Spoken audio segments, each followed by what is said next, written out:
out on much. That is what I was trying to explain. So in that, I constructed, or rather I started constructing an example. The example was that suppose there is a deal. The deal is that there is a company called Star Sports, and Star Sports approaches BCCI and asks for a broadcasting right. Let's say this broadcasting right contract happens for a period of 5 years, and let's say Star Sport happened to pay 25 crores for this right.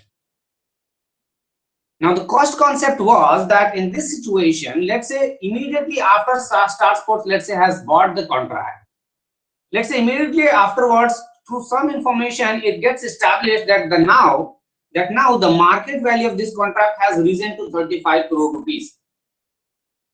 Okay. Now the point I was trying to mention here is that it doesn't matter now whether the market value goes to 35 crore rupees or 95 crore rupees or 1000000 whatever 95 crore rupees. It doesn't matter as long as Star Sports is a continuing business and it is expected to use the asset over its useful life. So useful life of the asset is 5 years. Okay. So what we are saying here is that as long as you are using it over 5 years period, then it doesn't matter. These numbers doesn't matter. You can continue to report all your stuff, keeping 25 crores as base figure. That's what was cost concept. You don't need to go ahead and bother yourself about finding that what is the current market price. That's what we said. Okay. Now let me explain how it is so. It is so primarily because 25 crore rupees is what they have actually paid, and now just because others are paying something higher or lesser, it doesn't matter to this company. That is half of the information. Another information is not only they have actually paid 25 crore rupees, that's all they will utilize over 5-year period.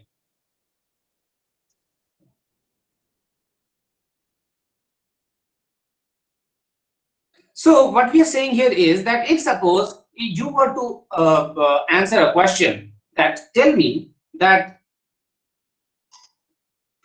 let's say on this point, so yesterday I would have taken some names, I forgot that who I took the names. Let's say the manager who purchased this would have made the payment on this point. Let me make the timeline a little bit more specific. I'm making the timeline of 5 years more specific. Let's say this is point 0. When you actually purchase the contract, you pay 25 crores at this point. Here 1 year ends, here 2nd year ends, here 3rd year ends, here 4th year ends, here 5th year ends. Okay. Now I'm extending the same example. The example is that suppose somebody asks you on this moment, at this moment, that what is this asset worth? What your answer is going to be? 25 crores. 25 crores. That should be very simple. Who is this guy? Rishabh Kumam. Is somebody from your class? Rishabh Yes, Kumam? sir. Yes, sir. Okay. I think he's using some other mail ID. That's why it's asking for a separate permission. Okay, no problem. So what we are saying here is that on this day, let's say you were to prepare a balance sheet. What you would mention among other resources or among other assets. So I had defined the word assets and liabilities in the last class. Had I? Okay. So in the assets, among other assets, they will also mention, the Star Sports will also mention a broadcasting right of 25 crore rupees. Now next question. Let's say the same question is asked on this day or at the end of 5th year on this particular point. What your answer to the same question is going to be? Anyone? 25 crores. 25 crore rupees. The asset is still worth 25 crore rupees to you? No, zero, because Zero. it has expired now. Zero. The asset is gone, right? It was an asset on this day, but at the end of 5th year, it's gone. You have completely consumed it. So here, the value of the broadcasting right should be 0. Okay. Right? It's not that I need to tell you, it's common sense that the asset is gone. This will not provide you any benefit anymore. Remember our definition of an asset? Asset is something that will give you benefit in future. So on this point, will this broadcasting right give any benefit in future? No. On No, this point, it has already expired. Whatever benefit you were to derive, you have already derived it, or maybe not so. But everything is done and dusted. Okay. Everybody with me so far? Yeah, yeah, yeah. Now, Yes, sir. the more intriguing question is that when did this value became from 25 to 0? Did it happen immediately after you purchased? Did it happen suddenly at the last day of 5th year? Did it happen in some gradual manner? When did it happen? That is So- the question I'm asking. Gradually, sir. Gradually over time. Proportionate It to makes no time. sense to Gradually, argue It was that gradual. It was gradually. Yeah. Sir. No, I had dropped out of the call for a moment, so I just want to confirm something. You said the asset at the beginning of the contract period was 25 crore, and then at the end of 5 years was 0, right? Yes. Okay, and then you said when did that happen, right? Yes. So when did it become 0? It's like that very stupid kind of a puzzle you would have seen somewhere. Have you guys seen that puzzle where they talk about some Noah's Ark or some famous ship? They say that a ship is kept in a museum and every year there is some maintenance and they are replacing a small part of the ship. After some 20 years, every part has been replaced. Now the question is that is it still Noah's Ark? If yes, then none of the initial part remain. And if no, then can you tell us when did it stop becoming Noah's Ark or something? So this question is similar. I'm not going to answer that puzzle. Maybe you can do that on your free time. But what I'm going to tell you is that at least in this case, the accountants have some way to overcome this problem. In this particular example, it may be relatively easier. Why? Because this one is a time-based contract. So I will assume that as time passes, the value of my asset also keeps on reducing. Right? So based on that, what I did yesterday is that I allocated 5 crore rupees of this asset every year. So these 5 crore rupees is what I'm talking about. That every year I will say that I started with 25, but of this 25, 5 I have consumed in year 1. So if suppose somebody is, so let's say this is balance sheet year 0. Similarly, if somebody asks the same information in balance sheet in year 1, at the end of year 1, then you would say, now I have broadcasting right of 25 minus 5, that is only 20 crores are left. Why this minus 5? Because you are acknowledging that of this 5 crore is already consumed up. So that is why it is only 20, value of 20 that is left with me. Someone asks the same question in second year, then in second year what you will say? That I started with a value of 25, I consumed 5 in first year and 5 in this year, so I am left with only 15 crore value. Similarly, somebody asks the same question in third year, he will say I have consumed 15 and only 10 is left. Third year, fourth year, and in fifth year what you will say is that I have consumed already 25 out of 25. That is how I don't have anything left. Okay. Now, what does it, all of this has anything to do with the cost concept? The cost concept is that nowhere you paid any attention to the fact that this thing is now selling in the market at 35 crore rupees. You had paid 25, you kept on gradually reducing your 25 unless it became 0. Okay, so this is answer to the question which somebody was asking yesterday, where I said that maintenance is not considered. Basically, via maintenance, they were talking about the reduction in the value of the asset. So reduction in the value of the asset is actually considered. Only thing is that that is considered only from the cost and not from the current market price. That's all about the cost concept. Okay, any question in the cost concept? So this reduction, is it, do we consider it as a kind of depreciation of value? Fine. Now it is very appropriate time that now I introduce the word depreciation. Indeed it is. So there are two words that you will come across: depreciation and amortization. Both of these things mean one and the same thing as far as accounting is concerned. Okay, so whenever you have a pool of asset, let's say this is a pool of asset and you have its useful life, let's say the useful life is 4 years, then the manner in which you allocate this asset's value, let's say this asset is value is worth rupees 40 lakhs, and then you reduce it over 4-year period in some manner. Okay, why I'm using the word some manner? Because equally is not the only way. There are other ways also out there. For the time being, we'll assume that it is being spread equally. But the fact is that it is being spread over the useful life. So when you allocate the value of an asset over its useful life, so remember these terms, useful life, then this process is called providing depreciation.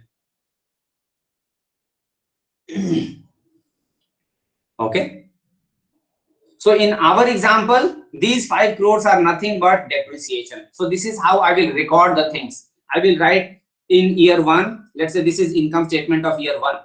I will write my revenue is 7 crores and my depreciation is 5 crore.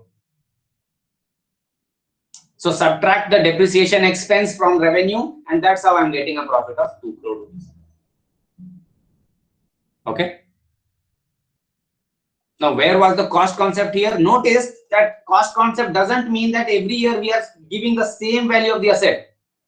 Notice here that the value of the asset year after year is changing.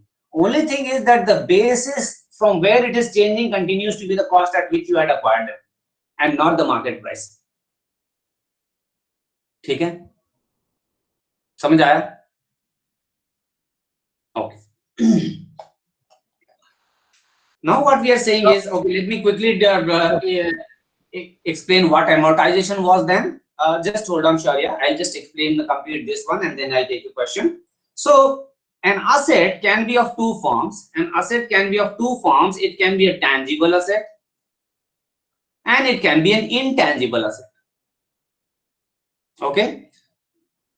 Tangible asset, what are the examples? Anything that you can touch, see and feel. For example, your land, your building, your furniture, your machinery. These are all tangible assets. Whereas all the soft assets are your intangible assets. Soft asset doesn't mean that takiya ka bahut soft cushion kharid liya to soft. Soft in the way the software wala soft. Those assets which you can't see. For example, intellectual property, your broadcasting right, your patents, your intellectual property rights, or any other trademark. Okay, these kind of, okay. Goodwill is not even an asset, so get over goodwill. I think that part we have discussed plenty. So goodwill is not an asset per se. So goodwill is something that they are pretending it to be an asset. Whether it is or not, it depends on case to case. Okay, that part being done, what we are saying here is that, but conceptually it is true that goodwill, if we have to call it an asset, then it will come in as an intangible asset. Yeah, that way you are right. So when we reduce or allocate the value of tangible asset, the name given is depreciation. When we reduce or allocate the value of intangible asset, the name given is amortization. That's all. So it's more like that in North India you call it pani, and in South India maybe somewhere you call it tanni. That's all. One and the same thing. That's just the usage is different. That for this purpose they are using this name, for that purpose they are using that. That's all. Conceptually exactly the same. Allocation process exactly the same. Meaning, interpretation, everything is same. Just that if it is getting depleting the value of a tangible asset, we will use the word depreciation. If we are using the word, if we are depleting the value of a or allocating the value of an intangible, we use the word amortization. Okay. There is no hard and fast rule here. If you interchange them, at least for purpose of this class, you are not making a crime. But whenever somebody using the word that depreciation is this much, amortization is this much, that is what they are talking about. That's you should keep in mind. That when they say depreciation this much, that means tangible asset ko itne mein ghataya hai, and when they say amortization is this much, means intangible ko itne mein ghataya hai. So in this situation, the appropriate usage of the word should have been amortization. But if you use depreciation, no problem here. It's okay as far as this class is concerned. Okay, now questions. Yeah, go ahead. Some questions, some hands were getting raised and then they popped out. Yes, Go sir. ahead. Yeah, sure. Sir, Go ahead. so in this example, Star Sports one, it's quite clear that the life of the asset is 5 years. Yeah. But in cases where we cannot determine the exact life of a product, Yeah. and what if it exceeds that life? What do we do? Okay. In fact, so the question Shaurya is asking, I will not only answer this question or rather, I will not only pose this question, it will turn out that I will not actually answer this question. I will not only pose this question, I'll extend it a bit.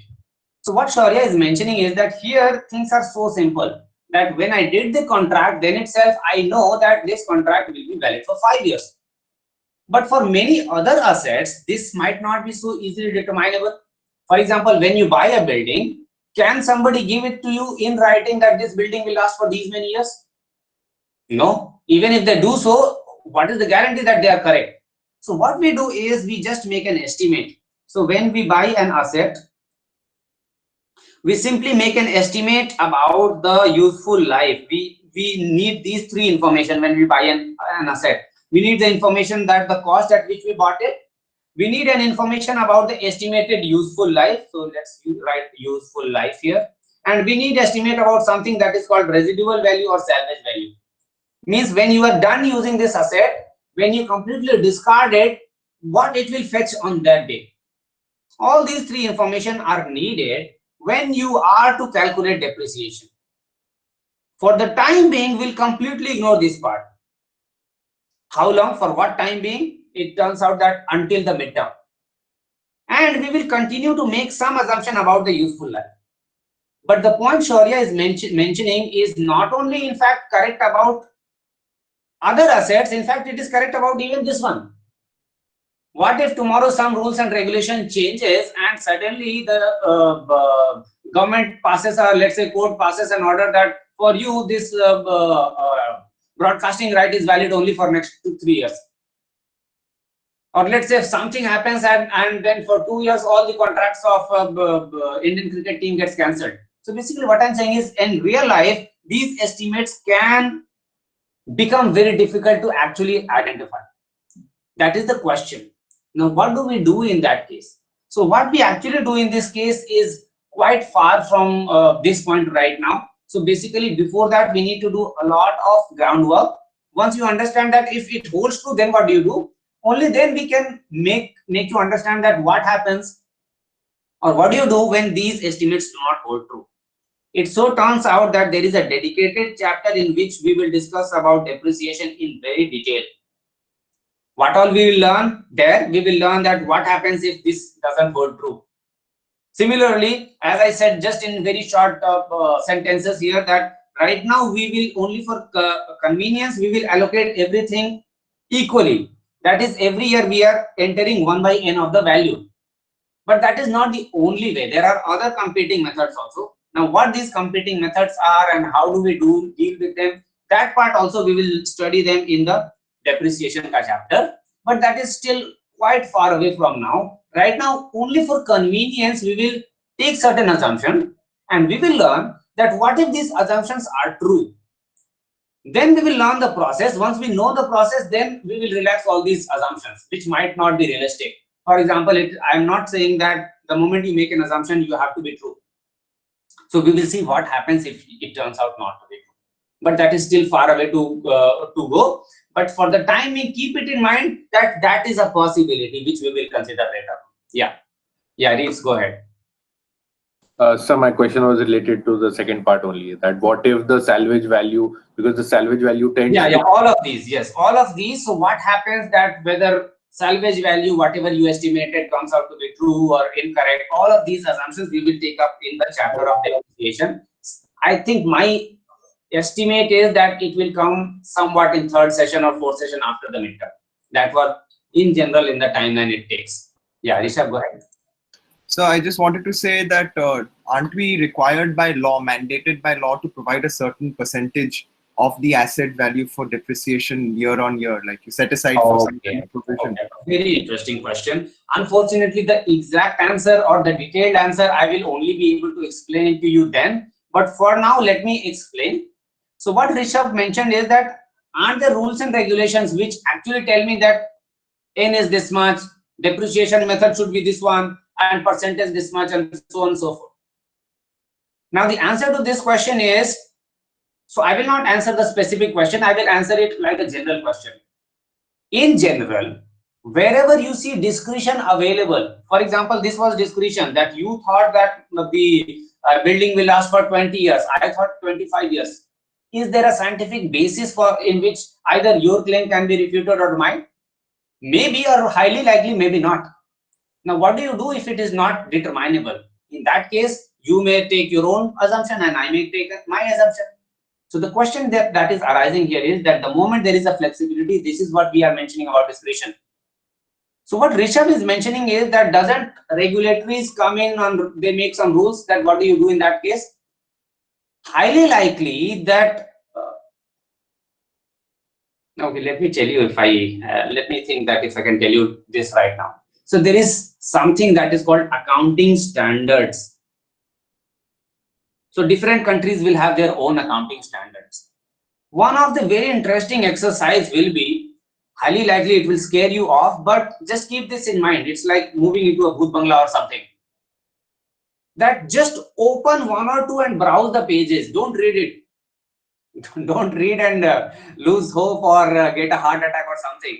These are very hopeless kind of a looking text. But just browse. For example, there will be one accounting standard which will be talking dedicated on depreciation. But the theme I will tell you, the theme is, Rishabh, that they are trying to prepare rules and regulation which is aiming to reduce the discretion. That's all.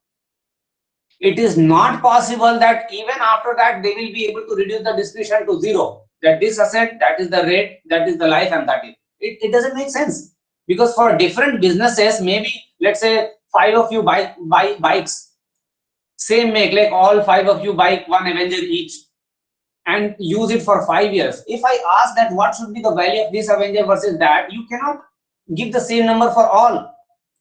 It depends that how everybody has used them, right? So it would have been very ridiculous if everything is rule determined. So no matter how proactive regulatories are, there is a limitation. They cannot make one size that will fit everybody. So they have to leave some flexibility so that different situations reflect a correct mandate, appropriate selection of methods, and accordingly things need to be different. So in a broader sense, it will apply to wherever discretion is available, that regulatory authorities will try to reduce it, but they will not be able to reduce it to zero. That is number one. Number two, more importantly, that across country, what even the regulatory authorities do will be different. For example, in India, maybe they will say that out of these 5-6 methods, you are allowed only these 2, or let's say these 3. Maybe there is some other country where they don't tell anything about it. There will be some country where they will say that make this estimate of N and get it verified by a chartered accountant. There may be some country where there is no such need. So what I'm telling is that different rules and regulations will try to reduce the discretion, but always be flexible for the part, especially for all those BCom guys and chartered accountants who might think that mujhe to sab pata hai. Keep this in mind, aapko sab pata hai, maybe for the Indian scenario. What if suddenly you start working for a company in Timbuktu and they have some other rules and regulations?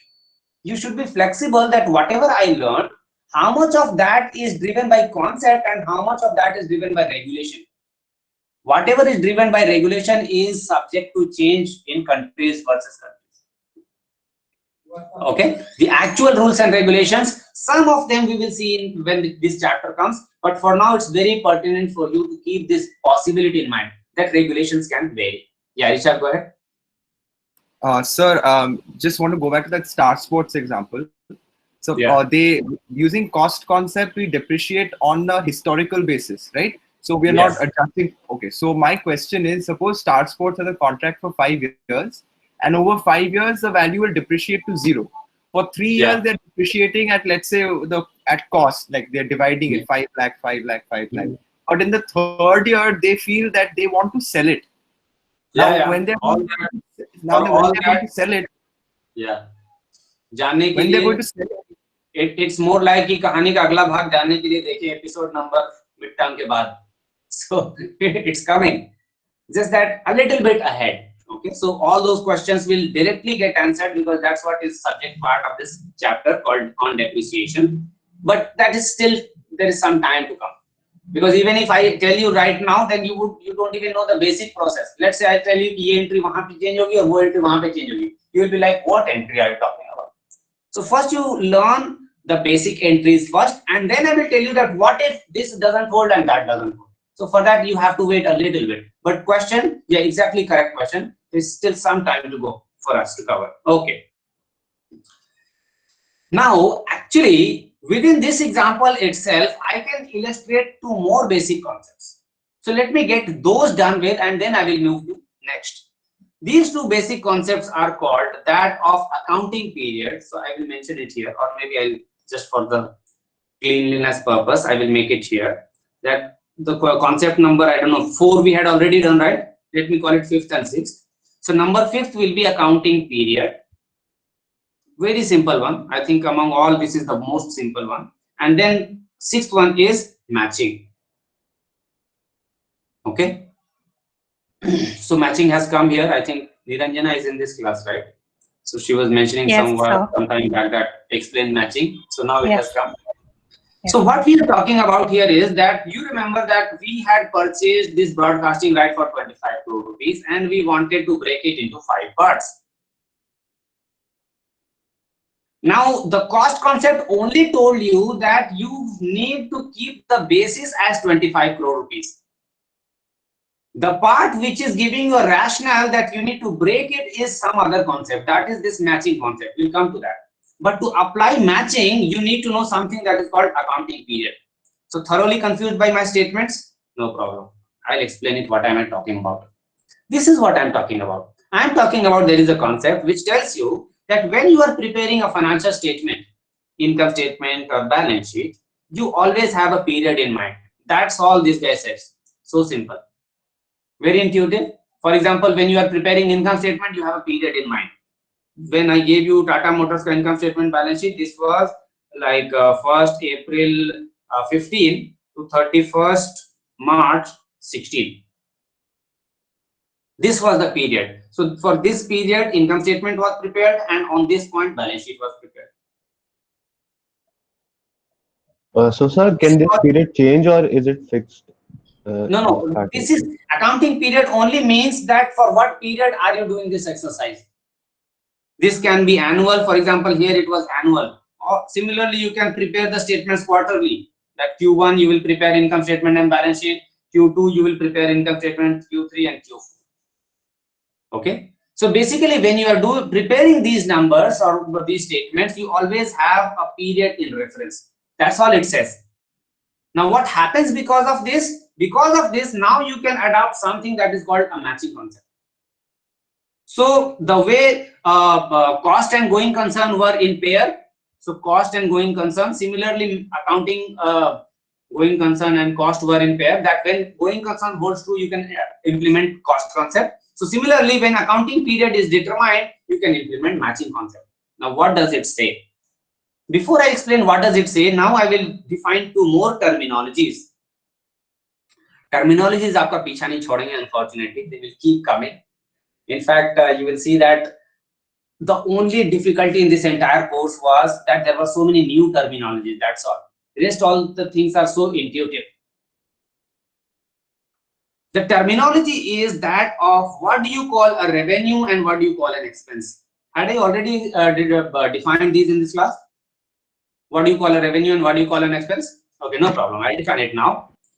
So if once you know the accounting period, any resources generated during the period, so generation of resources. So if you generate any resource, generation of resources are called revenue. Generation of revenue resources when? In the accounting period. So in this accounting period, whatever resources you have generated, they will be revenue of this period. Similarly, expense, the definition is that whatever resources you have consumed during the period,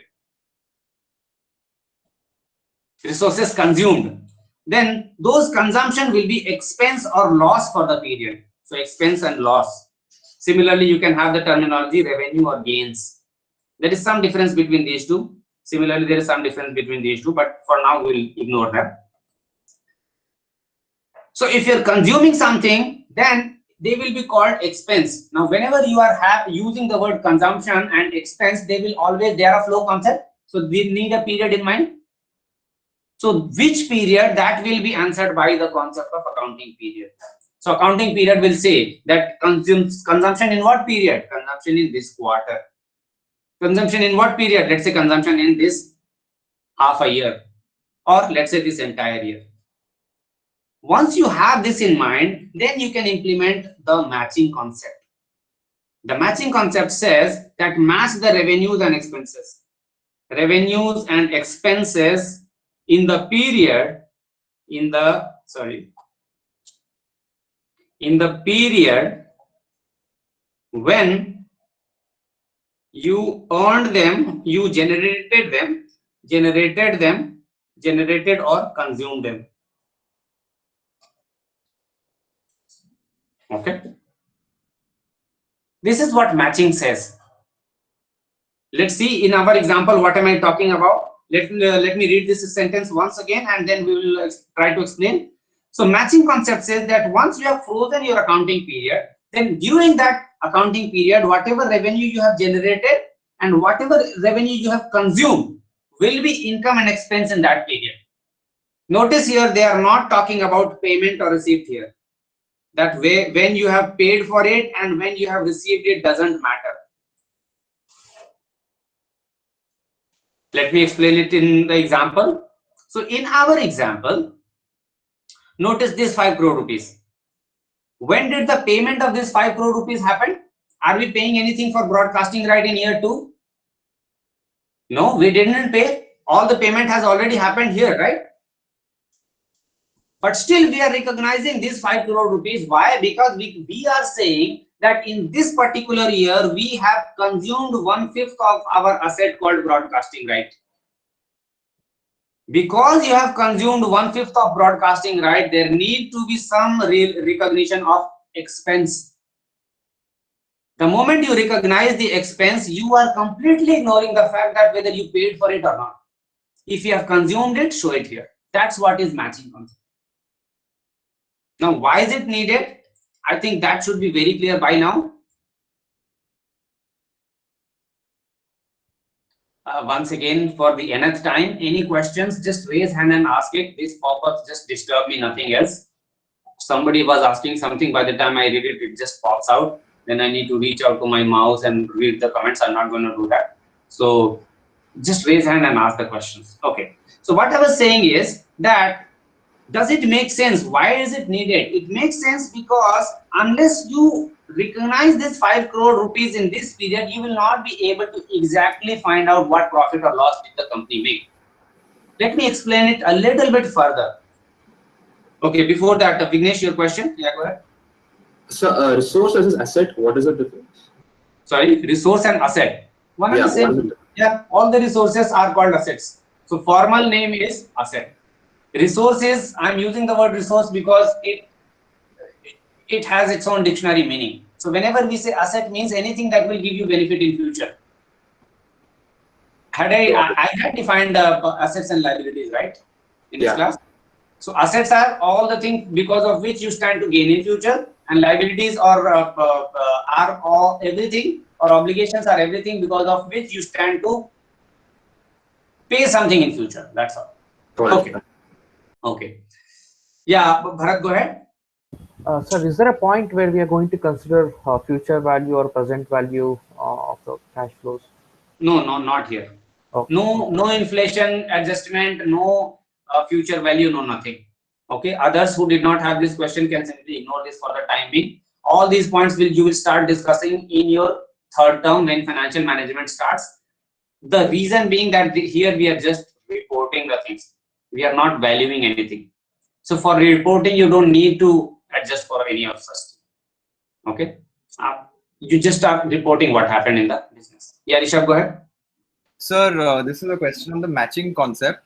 Suppose you purchase an asset, let's say a share or something, all right, or you purchase a asset like land or something, all Okay. right, and then if it's in the case of land, then maybe you give it for rent or for a share, you've purchased it, and then in the subsequent years you start earning revenue like dividends from it, you start getting money.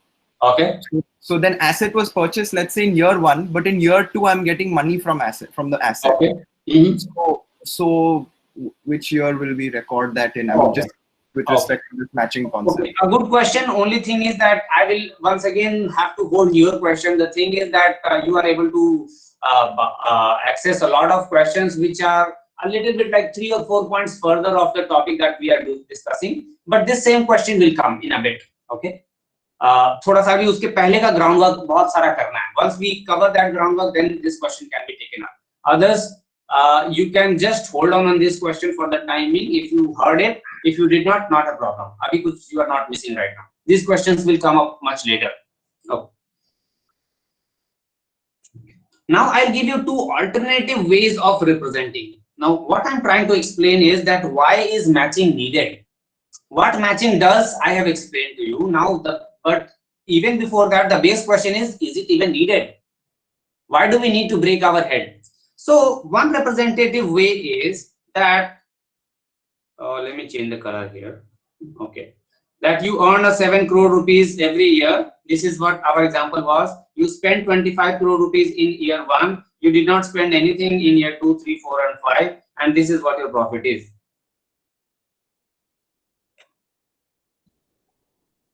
So what is the difference between the method red versus method blue? The difference is that in method red, this charge has been allocated equally over the period, over the useful life. In method blue, the entire charge has come in the year when you have done the payment. So basic difference is here you have followed matching concept, and here you have not followed the matching concept. Okay, now that is okay, fine. But argumentatively, which of these make more sense? Suppose somebody asks you that, tell me that, okay, you are the management of Star Sports. How much profit did you make in the first year? What your answer should be? Should your answer be 18 lakh ka loss, or should your answer be 2 lakh ka profit? You got the 2 lakh profit. 2 lakh profit. 2 lakh Profit. Yeah, lakhs and crores. Sorry if that I confused you. Let's stick with crores. Okay, 2 crores profit or 18 crores ka loss. Okay, that is the 2 crores profit. 2 crores profit. Everybody agree with it? Any other other opinion here? Anybody who differs? Oh, entire class is unanimous. That's a great thing. Okay. Basically, you should see that what you would have lost if you would have given attention to when the payment happened. Somebody may ask, so even though you are not asking, I will be the devil's advocate here. Somebody may say that in first year itself, I have given away my 25 crore rupees, right? The 25 crore rupees are gone. What did I get because of that? Only 7 crore rupees. Because of that, I am saying I lost 18 crore rupees during the period. As far as cash is concerned, the person what they may be saying is correct. But if the question was not that, the question was how much profit did the business make? For that, you need to compare that of this 25 crore rupees that you paid to somebody, how much of it you actually consume. If you don't do it, you may end up making a mistake. Let me tell you that what sort of mistake you will end up making. Let's say there are 2 competing managers. Let's say Ronika is one manager. In year 1, Ronika is the manager. And let's say Surendra is manager in year 2. Now what happened is that if suppose you show the performance in this manner, method R versus method B, how will their profit and loss over the period look like? In method R, every year the profit will continue to be 2 crore rupees. So this is the graph of the profit over the period, year 1, 2, 3, 4, and 5. But the same thing, how will it look for method blue? It will look something like this. It may seem as if that Surendra has turned a loss-making business into profit-making business if you take this one into consideration. But is that what is happening on ground? Is he somehow turning around the entire business? Every year you are earning the same 7 crore rupees, right? It's just that the payment happened upfront. That's all you are reaping the benefit of. So you may end up rewarding this guy and punishing this girl, which would have been incorrect. If this intuition doesn't make sense to you, let me ask this further question to you, that if somebody gives you, let's say you ask your accountant that tell me how much profit or loss did my business make. If they tell you that the business suffered a loss of 18 crore rupees and now the question is to you is that should I continue the business or not, you may start thinking that should I close the business down. Why? Because the business has suffered a loss of 18 crore rupees. Whereas the reality is that if they say that it has on a profit of 2 crore rupees, then you may continue the business. Here, the bottom line is not that no matter what happens, you need to show that the business is not making profit. The bottom line is that show exactly what is happening. What is happening here is simply the fact that the payment has happened upfront, that's all. When you are using that payment you are using equally over the period. That is why matching concept. So once you apply matching concept properly, you will see that the profit figures are correctly arrived at. And it exactly reflects what is happening in the business. If you don't keep this into consideration, if you record everything on cash basis, that you will pay only attention to the cash, what is happening to the cash, you may end up making mistake. Fine. Okay, questions about accounting period or matching or anything else? Sir, Yeah, I go have. ahead. Go ahead. Sir, in the math. Sorry. Yeah. Go ahead.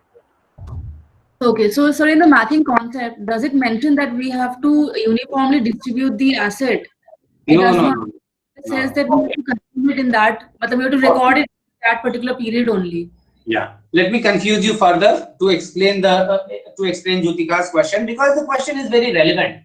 The question is that does it mean to say that we will distribute everything equally? No. Let me make an example or assumption. Let us say that I told you that there are different ways of providing depreciation, right?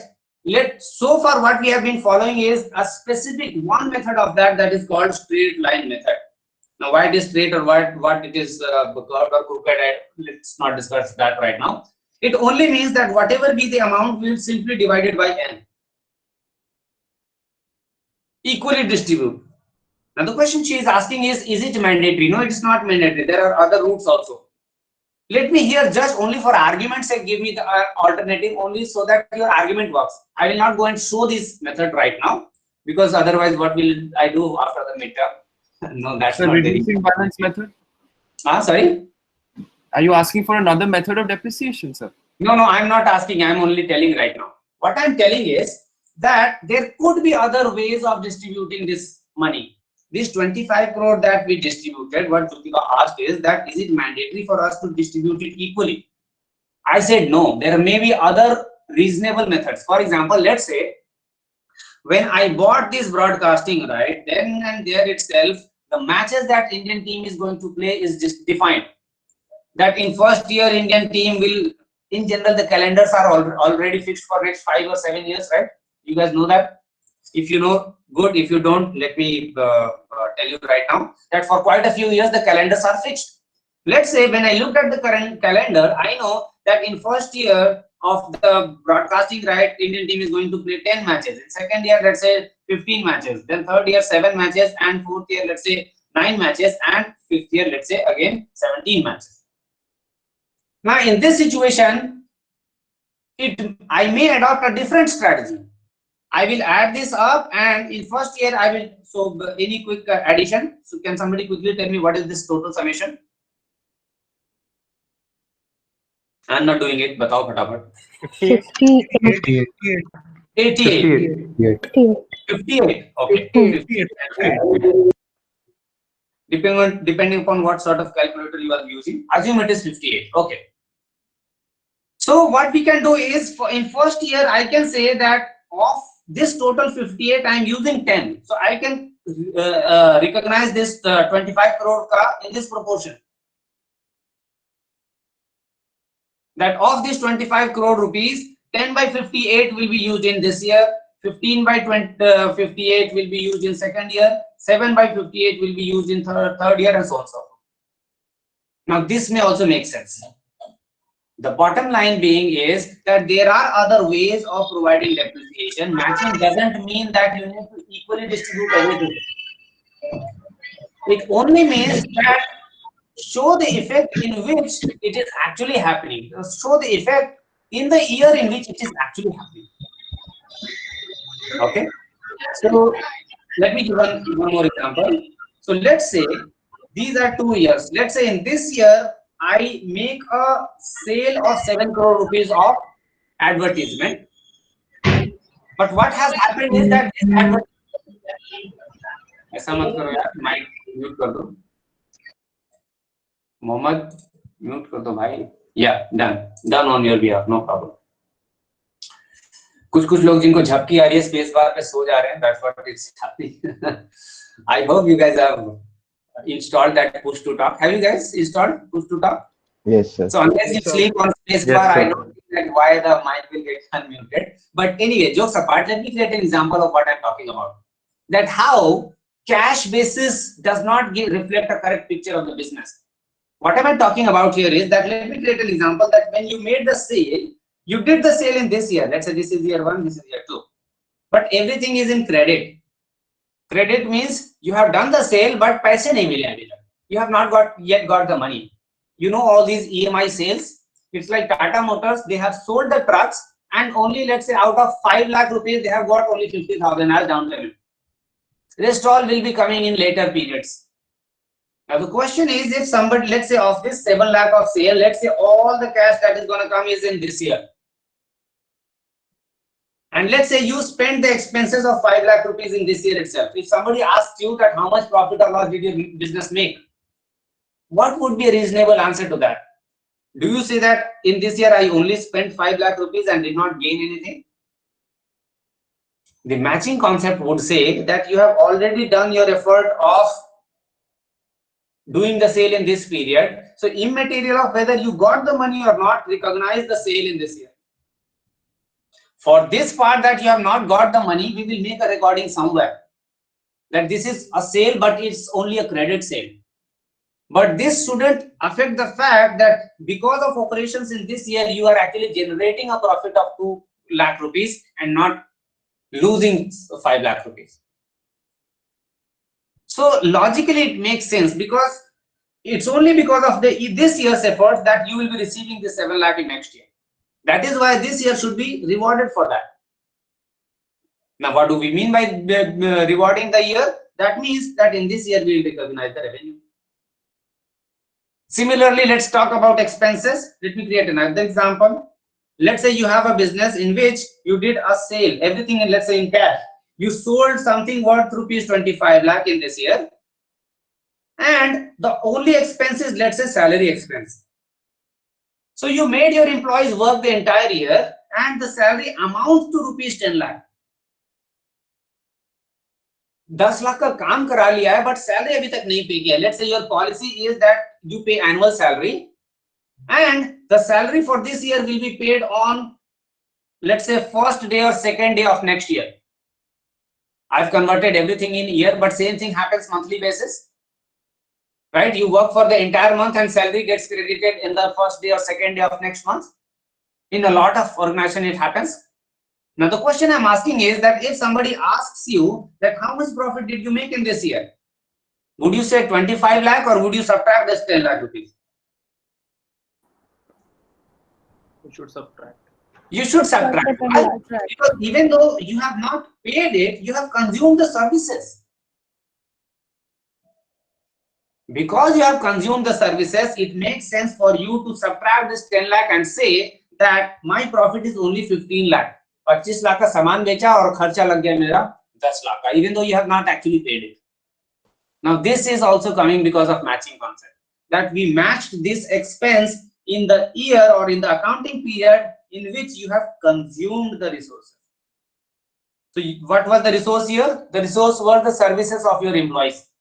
So the services of the employees is already consumed in that year. That is why we are showing it as an expense or a kharcha in this year.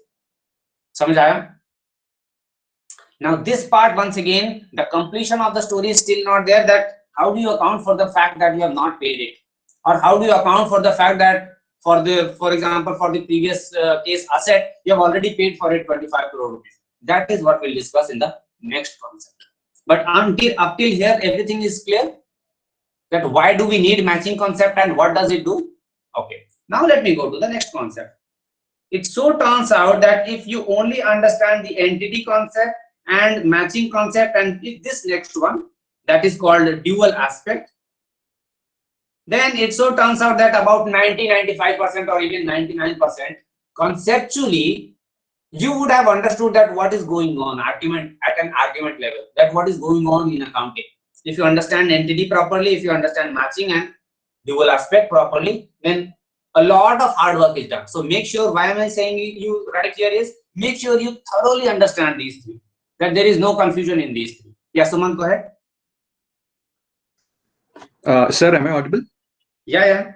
Yeah, sir. Regarding the broadcast right example, you said it doesn't have to be spread across the like equally among the years. But can we say here like can it be said as equally distributed or spread across the number of matches over all the 5 years? That is also not necessary. Actually, none of these you will see. So how do you decide whether this method or that method? That you just leave it for the time being. Just ignore that just assume that somebody told you that this is the correct method. Then what do you do? How do you decide which one is correct? Once again, it will be running a little bit ahead of time. That's all. Yeah. Okay, sir. Thank you. So for the time, you just assume that actually you will see that it is flexible. It's not hard and fast.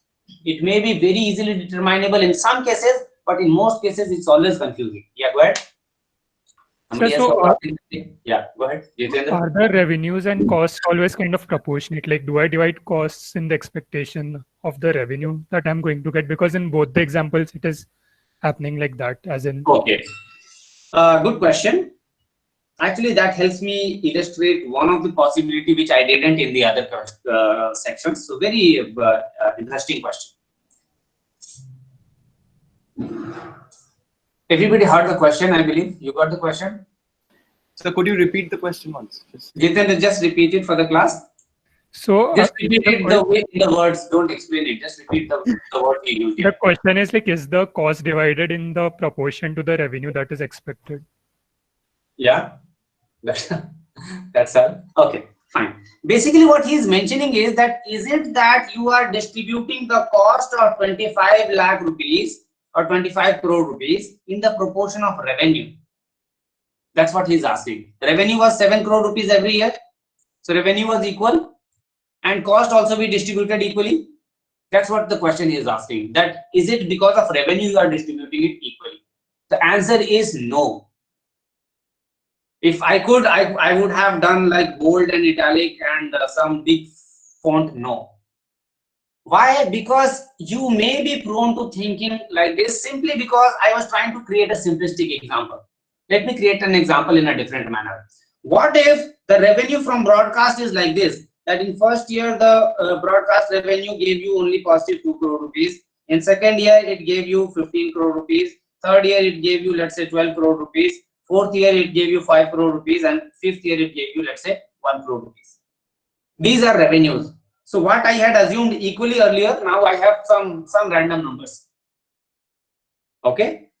Now, irrespective of this, if you are using the asset and you are using time as a basis, or rather if you are using SLM as a method, which we for the time being we are continuing, then we will not even refer to what the revenue numbers are. These are immaterial. We will still depreciate the same thing. So every year I will subtract 5, 5, 5, 5 and 5.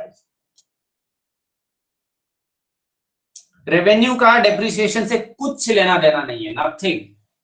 Depreciation, how you calculate it, how do you determine it, your business is doing good or bad, revenue is equal to last year or more than last year or less than last year, has nothing to do with it.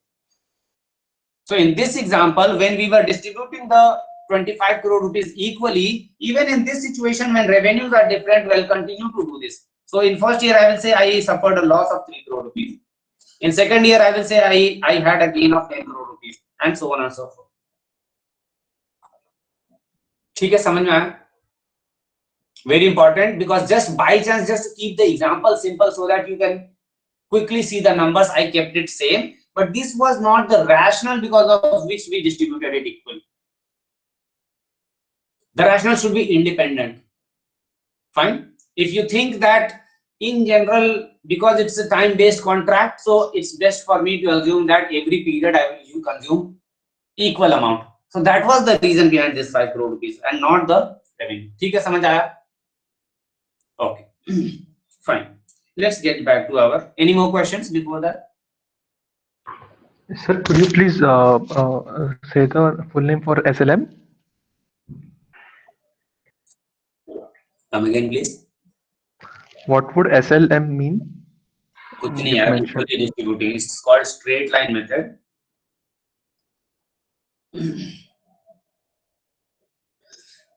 That's all it means. Okay. Why straight line? Why not curvilinear or something? It's okay. Ignore that part for now. Simply means equal distribution. Okay. So the bottom line is that it has nothing to do with the revenue, and then we can move ahead. Now we'll move to the next concept. Very important. I think one of the crucial one. So make sure that everybody pays entire attention to this one. It's more like learning a physics concept once again. This concept is called dual aspect. Dual aspect is like saying that every action has equal and opposite reaction. So you will see that exact same thing I will say in a different words. याद है, every action has equal and opposite. भूल गया सब, काफी time हो गया. Maybe you will need to, for example. Third law of motion, third law, Newton's third law. Okay. FYI, I didn't learn that. Okay, fine. इधर उधर से कहीं सुन के pick कर लिया. Okay, fine. What we are saying here is that this is what I learned. I learned dual aspect concept, and for me, this is the third law of Newton or whatever, or seventh law of basic concept. It says that every transaction will always have two aspects associated with it. Every transaction will have two aspects associated with it, which will be equal in magnitude, but opposing in nature. So their nature will be opposite. So if this one is a plus, this one will be a minus. If this one is a resource, this one will be an obligation. If this one is, let's say, white, then this one will be black. Now, opposing in what nature? That can differ, but they will be opposing in nature. Every transaction will have same magnitude, two aspects associated with them. These two aspects will have same magnitude, but opposite in nature. Let me explain what am I talking about here. For this, I need to take plenty of examples, because once you have understood dual aspect, a bulk of this entire course is understood to you. At least as far as arguments are concerned. Conceptually, you will not make mistake if you understand dual aspect. So let me give it a try.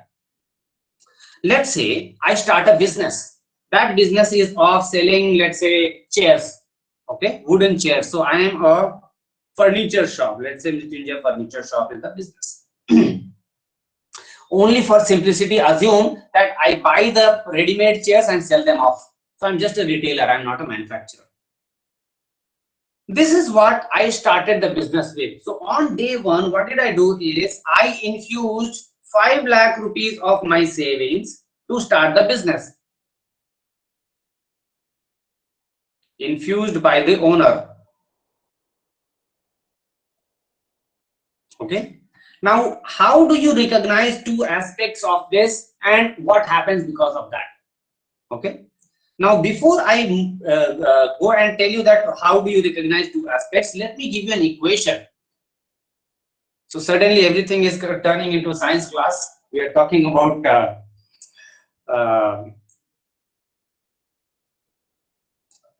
physics formulas and equations. Let me tell you this formula, the equation. The equation is that for a business, always all the resources will always be equal to obligations.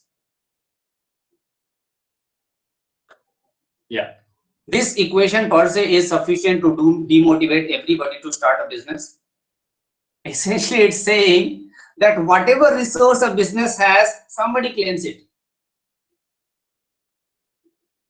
So basic objective is to business chala kyun rahe? Let me show you why are you running the business. But first let me tell you that, show you that I'm not making it up. Actually it happens. So a proof for that I'm not making it up. Let me refer to Tata Motors ka income statement and balance sheet. So Tata Motors is also a business. They would also have some resources and obligations. So if I am claiming that always for any business resources are equal to obligation, the same must hold for Tata Motors also. Let us see whether it holds or not. So let me check whether I can. Yeah. Pen. Yeah. So here Tata Motors is mentioning all its obligations here and all its resources here.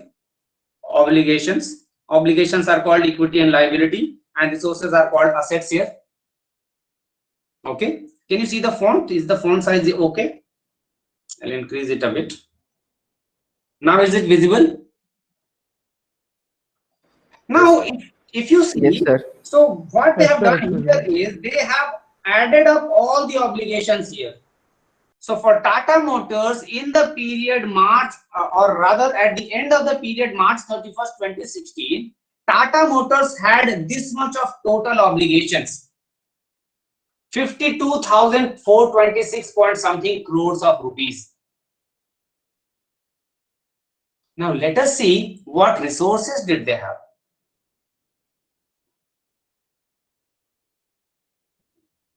Trust me, I have not doctored these numbers. You can check any company ka income statement and balance sheet. This will always happen so, and that is what we are going to study.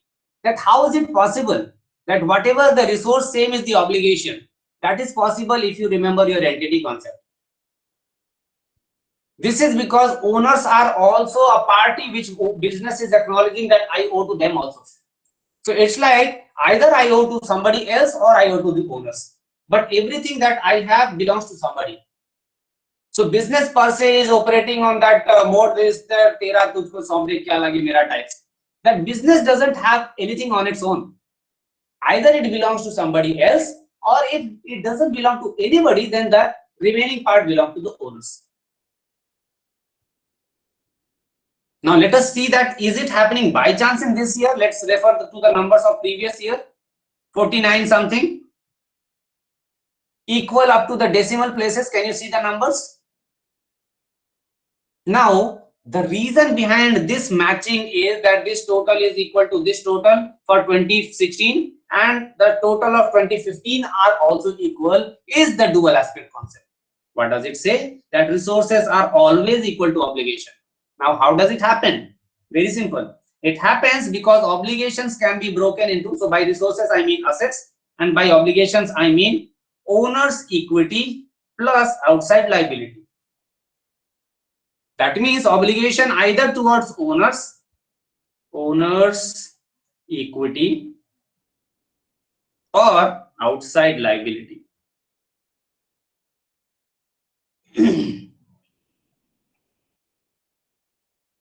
So either your resources is due to the outside party or it is due to the owners. That's all.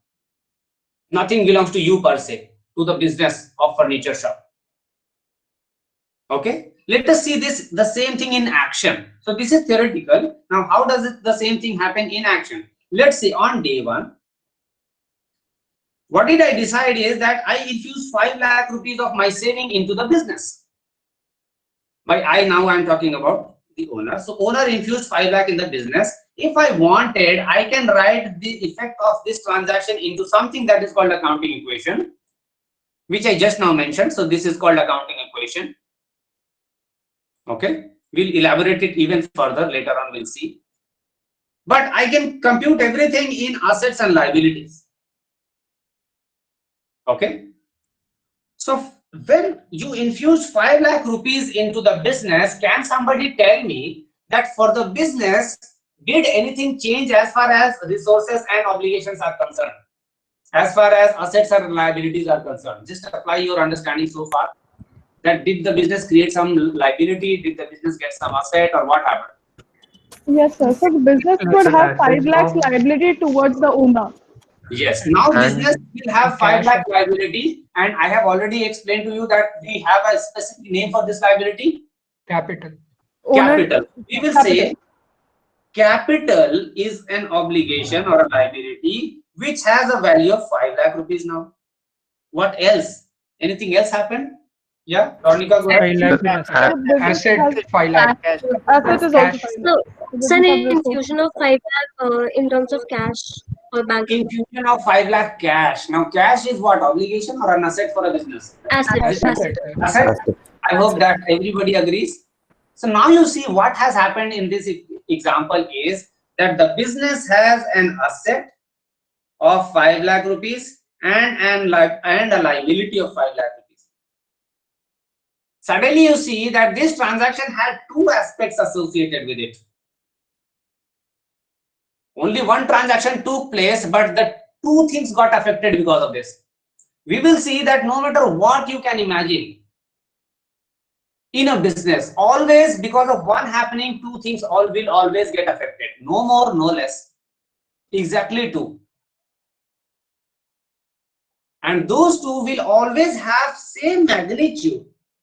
That is also mandatory and opposite nature. So look, is asset opposite in nature to liability? Yes. Asset means you are going to receive something and liability means you are going to pay something. So their nature is opposite, but magnitude is same. Let us try to fit all the sort of transactions we can think of in this equation. We will see that this guy just doesn't budge. Always the left hand side will always be equal to the right hand side. Let's see one more transaction. Let's say on next day, what did you do is that, by you I mean the business, that you borrowed 3 lakh rupees from, let's say, Bank of Baroda. 3 lakh of loan. You borrowed 3 lakh rupees from Bank of Baroda.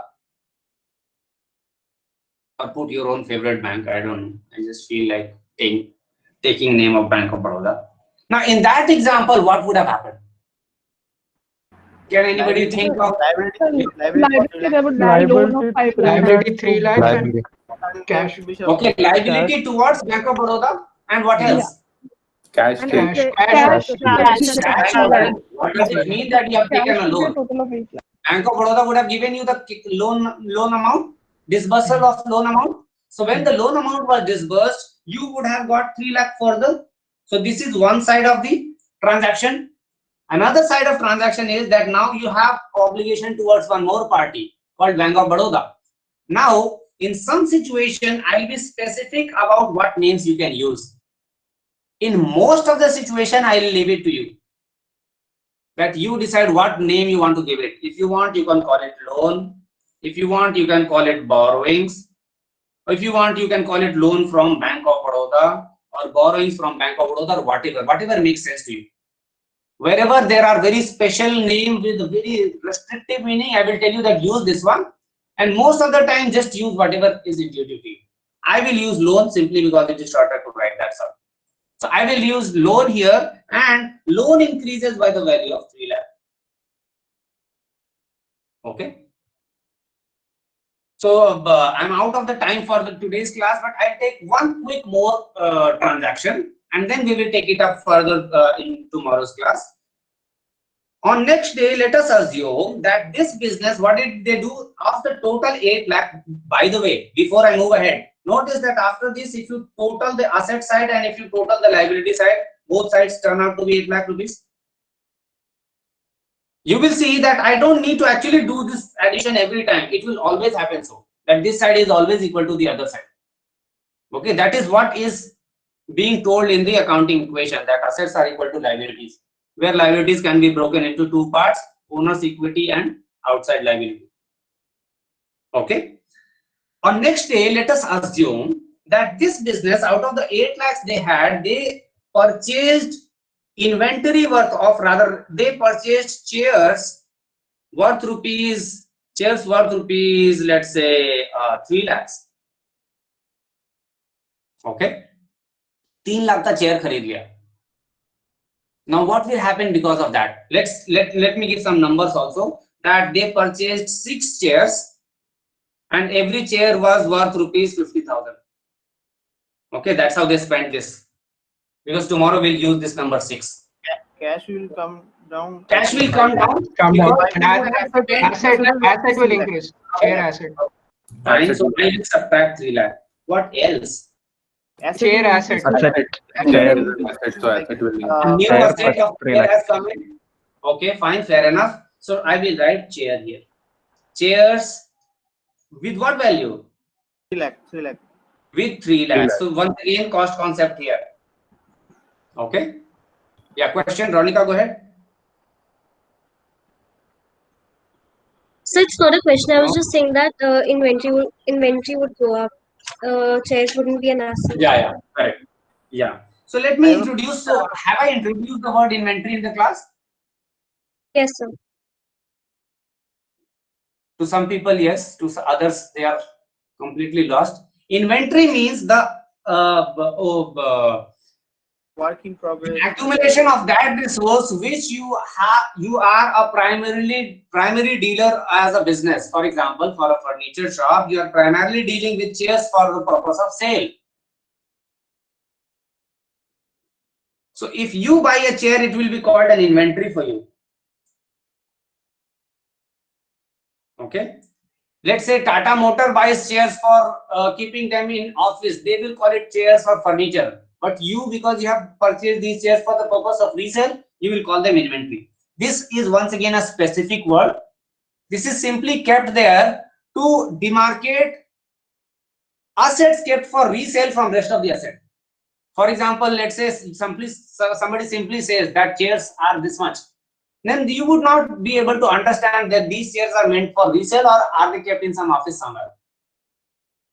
Okay, so same business, if they buy chairs for the purpose of keeping them in the office, then they will be called furniture or chairs or whatever. But if they are buying it for the purpose of resale, we have a very specific name that is called inventory. Fine. So I very strongly encourage everybody to use only the word inventory. Alternatively, you can also use the word stock, but that's it, only among these two. So here I will not leave you flexibility to use the terms. Other than that, if you wanted to use the furniture or chair, that is up to you. There I am not bothered too much. समझ में आया inventory का मतलब समझ में आया? This is just one word in which we are trying to denote that this is the asset in which the business is primarily dealing. That's all. But the bottom line to notice here is that for accounting equation to hold true, it's not mandatory that you both sides you need to add same value. Other permutations and combinations are also okay or possible. That alternatively you can have 1 plus and 1 minus in the same side, or you can have 1 plus and 1 minus in the liability side, or you can have any number of permutations and combinations of these. But the end results will always be that the total of this side is equal to the total of this side. For example, in this illustration or in this transaction, something got subtracted in the other side, asset side, and something got added with the same value in the asset side. And as an end result, both sides remain same. 8 lakhs, 8 lakhs. It's just that you converted one of the asset into other asset. Okay, questions? Yeah, Shovik, go ahead. Yeah, the last part you have yesterday, I was asking the same question. Okay, fine. New questions? Rishabh, go ahead. So I don't know, you haven't mentioned it yet, but I don't know whether you will. I'm asking you, what is the benefit of the dual aspect concept? I mean, how does a business benefit from employing this in their accounts? Okay, what is the need of dual aspect concept? Okay, dual aspect provides completeness. It's like not only you are telling what, you are also telling why and who. You will see that in any transaction, either there are 2 whats available, or 1 what and 1 who available, and 1 who and 1 why available.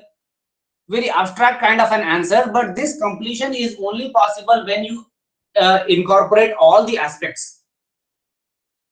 It so turns out that by all the aspects, all the time there are only 2 to consider. So when you are generating the resources, when you are getting an asset, either you have earned it or you have bought it. There is no other possibility. Okay, so when you earned it, then it will be a why. When you have bought it, then it will be with what. So you will see that there are 3 aspects: what, how or why, and who, how and why and who. You will see that for one transaction, always two parties will be involved. Either it can be two words or some combination of these. So dual aspect, why it is needed is to accommodate all the aspects of a transaction. If I accommodate only one, then one part will be missed out. For example, if here I only, let's say, kept on acknowledging that now I have a liability, the story is not complete. You don't only have a liability, you are getting some assets as well.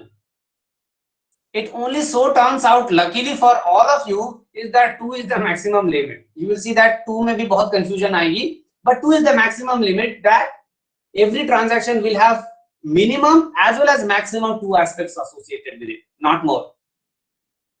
And why do we have dual aspect concept then is the question? The question is that we have dual aspect because we want to record all the aspects, and there are only 2.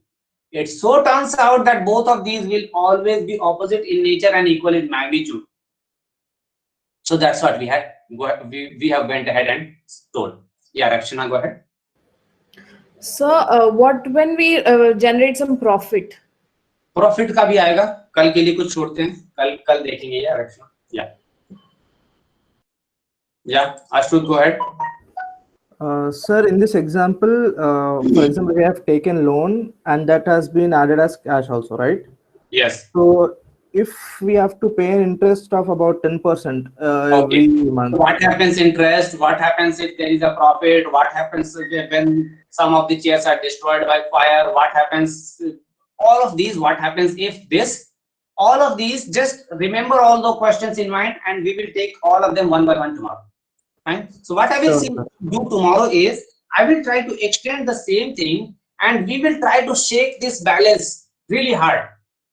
कभी profit करा देंगे, कभी loss करा देंगे, कभी उस पे lightning गिरा देंगे, कुछ तो करेंगे. We will see that at the end of the day, accountant has an excuse or way of dealing with everything, and somehow this will not budge. It will just so happen that we will go do it gradually. Maybe your question of interest, we will not do it straight away, but Rakshana's will be maybe taken up straight away. So we will keep on building the complexity of this because this will form the basis on which all those statements are actually prepared. So unless you can fit whatever happens into a business, unless you can fit it into this argument, conceptually something is missing. So that's why we'll spend quite a considerable amount of effort on this one. Okay. So maybe for tomorrow, just try to think of some of the illustration that you think might be tricky one. और इसमें फंसा लूँगा sir को. So think about that and ask it tomorrow. Okay. Rules and regulation वाला नहीं कि इसका rule क्या है और इसका law की class मत बनाना इसको. Yeah, more questions? That's all. Okay, fine. That was quite.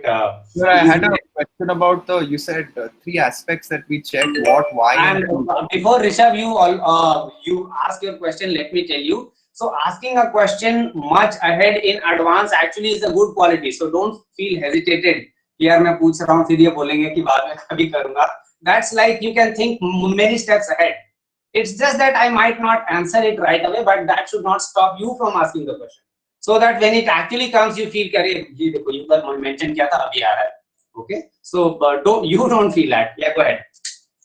Sir, I just wanted to ask you that so far we've been dealing with only one who in our questions. Like it's between, let's say, bank and business, and let's say one owner and business. So Yeah. when there are more who's, so Yeah. it doesn't matter, right? It just makes Nothing matters. मैं बोल तो रहा हूँ ये जितने आपके trick वाले हैं वो कल सोच के रखना और वो शूट करना कि मुझे एग्जांपल दो who का या फिर if you have some example then you shoot and I will put it. So we will see कि everything can be incorporated in this very simple looking an equation. कि whatever be resource, everything has an equal amount of obligation. Yeah.